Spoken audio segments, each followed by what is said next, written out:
The Hyperloop is a conceptual high-speed transportation system put forward by entrepreneur Elon Musk, incorporating reduced pressure tubes in which pressurized capsules ride on an air cushion driven by linear induction motors and air compressors. As of 2015, update, designs for test tracks and capsules are being developed, with construction of a full-scale prototype scheduled for 2016. A preliminary design document was made public in August 2013, which included a suggested route running from the Los Angeles region to the San Francisco Bay Area, paralleling the Interstate 5 corridor for most of its length. Preliminary analysis indicated that such a route might obtain an expected journey time of 35 minutes, meaning that passengers would traverse the 354-mile route at an average speed of around 598 miles per hour, with a top speed of 760 miles per hour. Cost estimates were $6 billion for a passenger-only version, and $7.5 billion for a version transporting passengers and vehicles. The cost projections for the suggested California route were questioned by transportation engineers in 2013, who found the sum unrealistically low given the scale of construction and reliance on unproven technology. The technological and economic feasibility of the idea is unproven and a subject of significant debate. History. Elon Musk first mentioned that he was thinking about a concept for a fifth mode of transport, calling it the Hyperloop. In July 2012 at a Panda Daily event in Santa Monica, California, he described several characteristics of what he wanted in a hypothetical high-speed transportation system: immunity to weather, cars that never experience crashes, an average speed twice that of a typical jet, low power requirements, and the ability to store energy for 24-hour operations. Musk has likened the Hyperloop to a cross between a Concorde and a railgun and an air hockey table, while noting that it has no need for rails. He believes it could work either below or above ground. From late 2012 until August 2013, an informal group of engineers at both Tesla and SpaceX worked on the conceptual foundation and modeling of Hyperloop, allocating some full-time effort to it toward the end. An early design for the system was then published in a white paper posted to the Tesla and SpaceX blogs.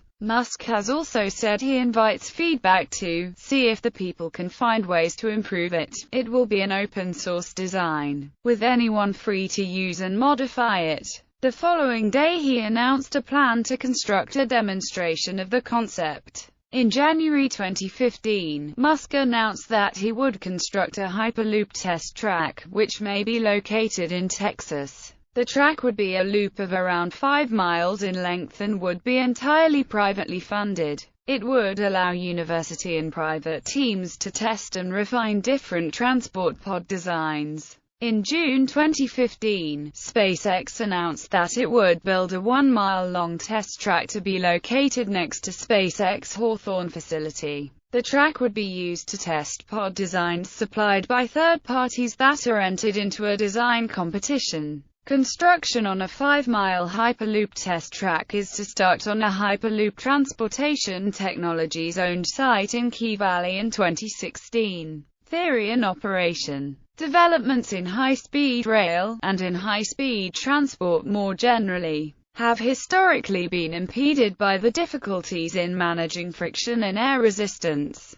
both of which become substantial when vehicles approach high speeds. The vac train concept theoretically eliminates these obstacles by employing magnetically levitating trains in evacuated or partly evacuated tubes or tunnels, allowing for theoretical speeds of thousands of miles per hour. However, the high cost of maglev and the difficulty of maintaining a vacuum over large distances has prevented this type of system from ever being built. The Hyperloop resembles a vac train system but operates at approximately 1 millibar of pressure. Initial design concept. The Hyperloop concept is proposed to operate by sending specially designed capsules, or pods, through a continuous steel tube maintained at a partial vacuum. Each capsule floats on a 0.5-TO-1.3-MILLIMETRE layer of air provided under pressure to air bearing skis.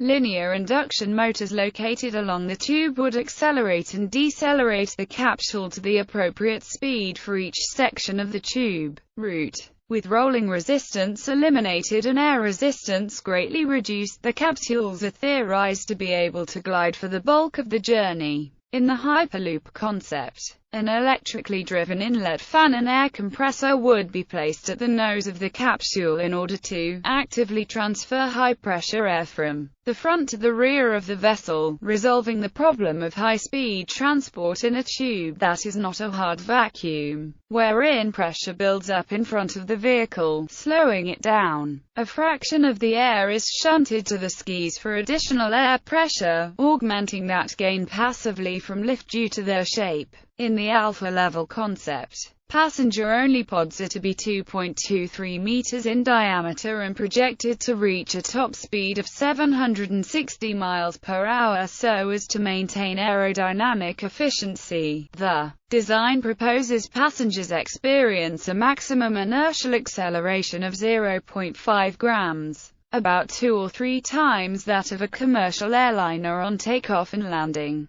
At those speeds there would not be a sonic boom, with low-pressure warm air inside the tubes. Musk hypothesizes the pods could travel at high speeds without exceeding Mach 1. Suggested route: the suggested route for the Greater Los Angeles area to the San Francisco Bay Area system outlined in the Alpha Level design document would begin around Silmaya, just south of the Tejon Pass, approximately follow the I-5 highway to the north, and arrive at a station near Hayward on the east side of San Francisco Bay. Several proposed branches were also shown in the design document, including Sacramento, Anaheim, San Diego, and Las Vegas, while terminating the Hyperloop route on the fringes of the two major metropolitan areas would result in significant cost savings in construction. It would require that passengers traveling to and from downtown Los Angeles and San Francisco, and any other community beyond Silmar and Hayward, transfer to another transportation mode in order to reach their final destination. This would significantly lengthen the total travel time to those destinations. A similar problem already affects present-day air travel, where on short routes the travel time between airport and airport is only a rather small part of door-to-door travel time. Critics have argued that this would significantly reduce the proposed custom or time savings of Hyperloop as compared to the California high-speed rail projects that will serve downtown stations in both San Francisco and Los Angeles. Open-source design evolution. In September 2013, Ansys Corporation ran computational fluid dynamics simulations to model the aerodynamics of the capsule and shear stress forces that the capsule would be subjected to. The simulation showed that the capsule design would need to be significantly reshaped to avoid creating supersonic airflow, and that the gap between the tube wall and capsule would need to be larger. Ansys employee Sandeep Savani said the simulation showed that Hyperloop has challenges but that he is convinced it is feasible. In October 2013, the development team of the OpenMDAO software framework released an unfinished, conceptual open-source model of parts of the Hyperloop's propulsion system. The team asserted that the model demonstrated the concept's feasibility, although the tube would need to be 13 feet in diameter, significantly larger than originally projected.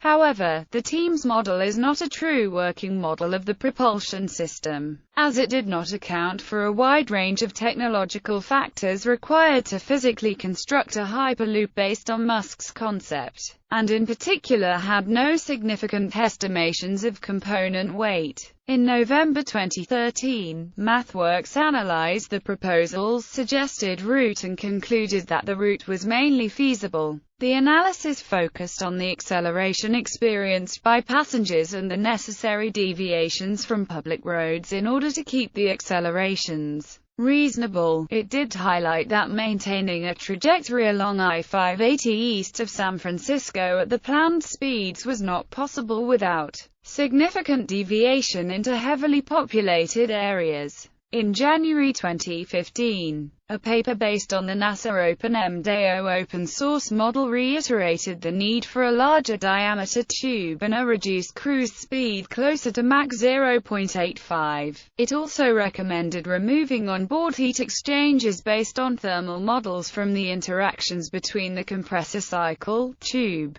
and ambient environment. The compression cycle would only contribute 5% of the heat added to the tube, with 95% of the heat attributed to radiation and convection into the tube. The weight and volume penalty of onboard heat exchangers would not be worth the minor benefit, and regardless, the steady-state temperature in the tube would only reach 30 to 40 degrees Fahrenheit above ambient temperature. Groups acquiring funding and building hardware. Hyperloop Transportation Technologies. Hyperloop Transportation Technologies is a group of approximately 100 engineers located across the United States who collaborate by crowdsourcing through weekly teleconferences. Rather than being paid directly, members work in exchange for stock options. The company is exploring routes other than the Los Angeles to San Francisco route that was the baseline in the Hyperloop Alpha design. They are projecting the completion of a technical feasibility study in 2015, but have said that they are at least 10 years away from a commercially operating Hyperloop.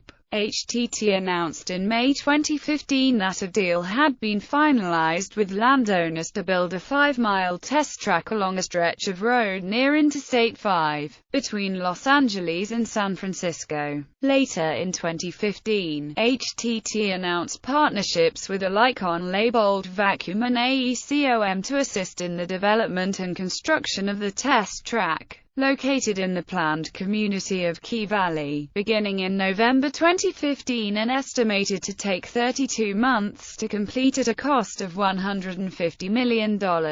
Passenger capsules will accelerate to 160 miles per hour, while empty capsules will be tested at the full 760 miles per hour. Hyperloop Technologies announced in February 2015 the plan to develop a Hyperloop route between Los Angeles and Las Vegas. They have organized a board of directors and an engineering team, and have starting capital of $8.5 million.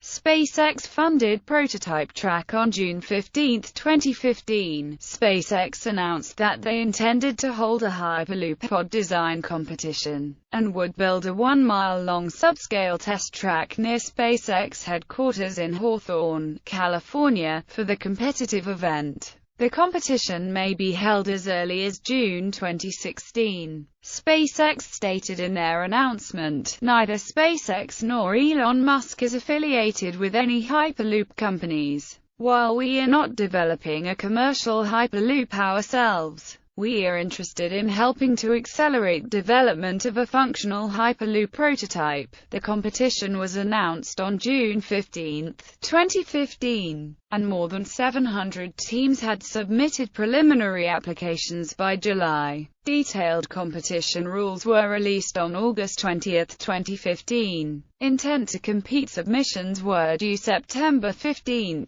2015, and the detailed tube and technical specification was due to be released by SpaceX in October 2015. A preliminary design briefing was scheduled to be held in November 2015, with final design packages due by the 13th of January 2016. A design weekend will be held at Texas A&M University on January 29-30, 2016 for all invited entrants. The selected pods will compete at the SpaceX Hyperloop test track in mid-2016. More than 120 student engineering teams were selected from the preliminary design briefing presentations in November to submit final design packages in January 2016. The designs will be released to public view prior to the end of January 2016, and selected teams will be invited to build hardware and compete in time trials in mid-2016.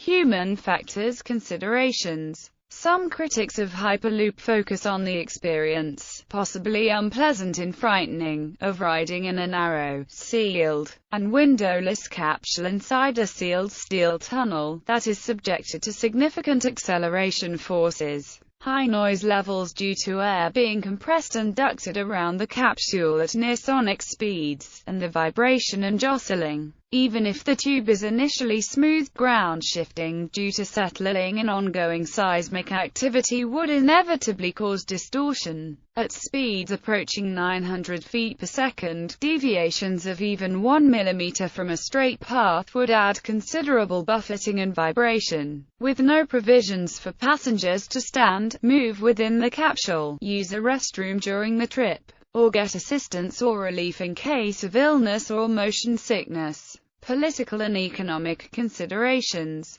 The Alpha proposal projected that cost savings compared with conventional rail would come from a combination of several factors. The small profile and elevated nature of the Alpha route would enable Hyperloop to be constructed primarily in the median of Interstate 5. However, whether this would be truly feasible is a matter of debate. The low profile would reduce tunnel boring requirements, and the light weight of the capsules is projected to reduce construction costs over conventional passenger rail. It was asserted that there would be less right-of-way opposition and environmental impact as well due to its small, sealed, elevated profile versus that of a rail easement. However, other commentators contend that a smaller footprint does not guarantee less opposition. In criticizing this assumption, mass transportation writer Elon Levy said, "In reality, an all-elevated system is a bug rather than a feature. Central Valley land is cheap, pylons are expensive, as can be readily seen by the costs of elevated highways and trains all over the world." Michael Anderson, a professor of agricultural and resource economics at UC Berkeley, predicted that costs would amount to around $100 billion. The Hyperloop white paper suggests that $20 of each one-way passenger ticket between Los Angeles and San Francisco would be sufficient to cover initial capital costs. Based on amortizing the cost of Hyperloop over 20 years with ridership projections of 7.4 million per year in each direction and does not include operating costs. No total ticket price was suggested in the Alpha design. The projected ticket price has been questioned by Dan Sperling, director of the Institute of Transportation Studies at UC Davis, who told Al Jazeera America that "there's no way the economics on that would ever work out." The early cost estimates of the Hyperloop are a subject of debate. A number of economists and transportation experts have expressed the belief that the $6 billion price tag dramatically understates the cost of designing, developing, constructing and testing an all-new form of transportation. The economist said that the estimates are unlikely to be immune to the hypertropication of cost that every other grand infrastructure project seems doomed to suffer. Political impediments to the construction of such a project in California will be very large. There is a great deal of political and reputational capital invested in the existing mega-project of California high-speed rail. Replacing that with a different design would not be straightforward given California's political economy. Texas has been suggested as an alternate for its more amenable political and economic environment. Building a successful Hyperloop subscale demonstration project could reduce the political impediments and improve cost estimates. Musk has suggested that he may be personally involved in building a demonstration prototype of the Hyperloop concept, including funding the development effort. Related projects. Historical. In 1812, the British mechanical engineer and inventor George Medhurst wrote a book detailing his idea of transporting passengers and goods through airtight tubes using air propulsion. The Crystal Palace Pneumatic Railway operated in London around 1864 and used large fans, some 22 feet in diameter, that were powered by a steam engine. The tunnels are now lost, but the line operated successfully for over a year. Opened in 1870, the Beach Pneumatic Transit was a one-block-long prototype of an underground tube transport public transit system in New York City. The system worked at near atmospheric pressure, and the passenger car moved by means of higher pressure applied to the back of the car, while somewhat lower pressure was maintained on the front of the car. In the 1910s, vacuum trains were first described by American rocket pioneer Robert Goddard. While the Hyperloop has significant innovations over early proposals for reduced pressure or vacuum tube transportation apparatus, the work of Goddard appears to have the greatest overlap with the Hyperloop. Swiss Metro was a proposal to run a maglev train in a low-pressure environment. Concessions were granted to Swiss Metro in the early 2000s to connect the Swiss cities of St. Gallen, Zurich, Basel, and Geneva. Studies of commercial feasibility reached differing conclusions, and the VAC train was never built. Currently, ET3 Global Alliance was founded by Darrell Oster in 1997 with the goal of establishing a global transportation system using passenger capsules in frictionless maglev full vacuum tubes. Oster and his team met with Elon Musk on September 18, 2013, to discuss the technology, resulting in Musk promising an investment in a 3-mile prototype of ET3's proposed design.